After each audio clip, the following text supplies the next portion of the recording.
Guys, naranasan niyo na ba ma-stuck o malagay sa friend zone? Yun ang topic natin ngayon, eh. Masayang topic ito, interesting.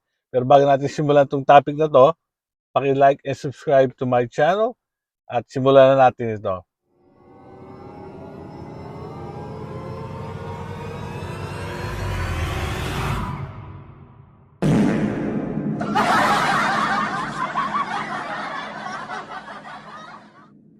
Hey guys, what's up? Kumusta na kayo? Ako nga pala si DJ John D and welcome to my YouTube channel. So, friend zone. Para sa akin ito ay isang sitwasyon na hindi advisable, hindi maganda para sa isang lalaki. So, friend zone, friend, tsaka zone, friends lang kayo. Di ba? Pag sinabihan kayo ng babae na friends lang tayo, so alam nyo na, may limitasyon na. Hindi na pwedeng umangat doon, di ba? Zone, ibig sabihin isang lugar o area. So, friend zone, dun ka lang sa zone na friend. Guess nyo, hindi na pwedeng umangat kasi dun lang kayo sa zone na yun eh. Unless ma-promote kayo na maging boyfriend, which is usually malabo. So kung nasa friend zone ka, trap ka lang as a friend. Ang sitwasyon nito is namamasyal kayo, parang nagde-date kayo, di ba? May times na kayo lang siguro sa isang lugar, kwentuhan, lalabas ng mga sama ng loob, mga problema, pero hanggang dun lang. Hindi na magle-level up kasi nga friend zone.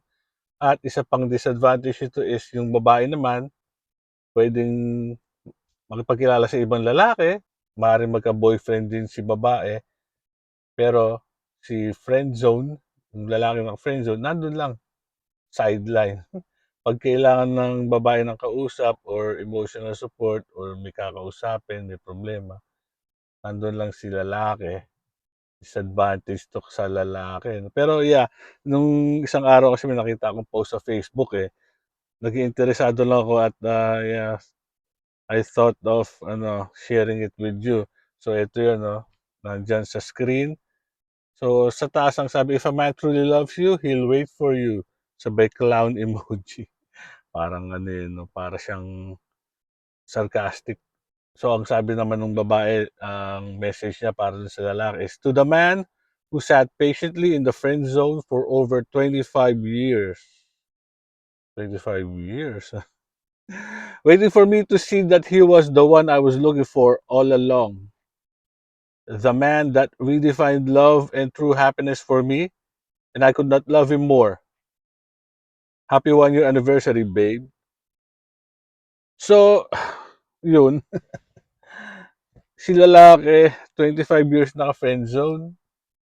So, grabe. So, ano na ngayon, ginawa ko 'tong video 2025 ngayon. So, around year 2000, friend zone siya.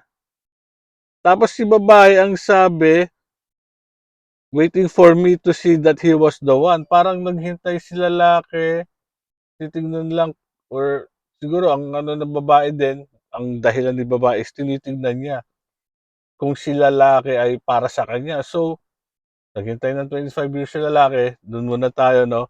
So, since year 2000, 25 years.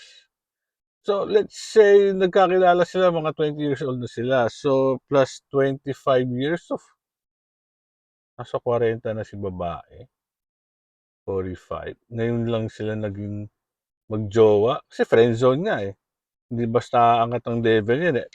Ngayon, kung meron namang benefits, tawag ng friends with benefits, hindi yan friendzone kasi may mga benefits eh. Alam niyo na kung anong benefits tinutukoy ko. Well, anyway, 25 years, no? So, si babae, 40 plus na. And yet, tinanggap pa rin ni lalaki. Tapos, ang sabi rin ni babae, waiting for me to see that he was the one. Oh my God. So, 25 years bago nalaman nung babae na si lalaki pala ang the one? Tagal naman ng pag-iisip no. Ano ba criteria nito ni babae na kailangan 25 years bago niya malaman kung gusto nga niya yung lalaki, 'di ba? Ano 'to so malamang nagkaroon pa ng ibang mga boyfriend 'to, ilan kaya ano, nakipagrelasyon, may mga nakilalang ibang lalaki. And then na-realize niya na ito palang si lalaki ang para sa kanya. O baka naman matapos yung lahat ng mga relationship niya, eh, lahat palpak, wala na.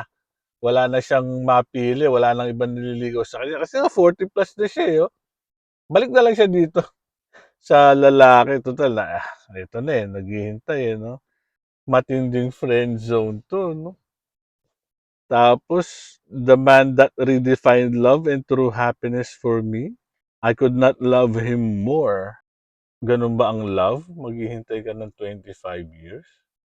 Para sa'kin hindi na love 'yan, eh. Parang waste of time na 'yun, eh. Year 2000, halimbawa nanligaw siya sa iba, may nanligaw sa iba, may mga nakilala, tapos meron siyang natagpuan o meron siyang nakitang babae na worth it, mas worth it kaysa dito sa nag-friendzone sa kanya. Around 2000, mid-2000 halimbawa makahanap si lalaki ng ibang babae, tapos maging sila, tapos magkatuluyan sila by the mid-2000s, malamang mas okey-okey pa yung buhay ni lalaki, tapos malamang may pamilya na si lalaki ngayon. May mga anak na sila na baka nasa 20 years old kasi 25 years, eh. That was 25 years ago. So, may mga anak na siya, medyo mga teenager na yung anak nila at nung time na yun yung makikilala niyang babae na kasama niya bata pa lang. Malamang nasa 20s yung babae na yun kasi year 2000, dun pa lang ano na siya, naghanap na siya ng iba. Pero ito, kung titignan niyo nga yung babae, matured na, eh. Nasa 40s na. Parang lugi ka na yata. Parang, I hate to say this, pero parang tira-tira na lang yung kinuha ni lalaki dito, which is talo si lalaki dito, 'di ba? Well, masasabi ba nating love ito? I don't think so. Baka si lalaki mahina sa panliligaw 'to, nakuntento na lang siya na maghintay, na nandun lang siya sa parang comfort zone na rin 'yan, eh, sa lalaki, yung friend zone. Kasi ba't ka pa maghahanap ng iba kung eto meron ka namang mahihintay na lang. Parang girlfriend mo na rin pero hindi naman talaga kayo. So, parang niloloko mo na lang sarili mo nun. Sa isipan ni lalaki meron siyang girlfriend pero hindi naman talaga. Friendzone, eh, 'no? Ang friendzone isa sa mga ano talaga 'to, mga sitwasyon kung saan lugi ang lalaki. Maghihintay ka sa wala, 'di ba? Si babae ang daming puwedeng gawin, hindi mo naman puwedeng pagsabihan dahil hindi naman talaga kayo, eh, friends lang. Si babae puwedeng mag-explore, puwedeng makipagkilala sa iba at si lalaki stuck lang. Maraming ganitong sitwasyon makikita niyo sa mga post niya sa social media kung saan si babae 'pag tinanong, "Are you together?" or kung sila sabihin, "No." Makita mo si lalaki parang, malamang may makakakilala rin kayo na nasa friendzone ano. Hindi ano 'to, hindi healthy. 25 years? Usually kung ma-friendzone, eh, siguro ilang buwan lang, tignan lang ni lalaki pero that's it. Meron dapat ultimatum. Dapat at a certain time, eh, titigilan niya na 'to, hanap na lang ng iba. Well, pag-usapan natin sa ibang, pagkakataon itong friendzone ano. Naisipan ko lang na i-share 'tong post na ito.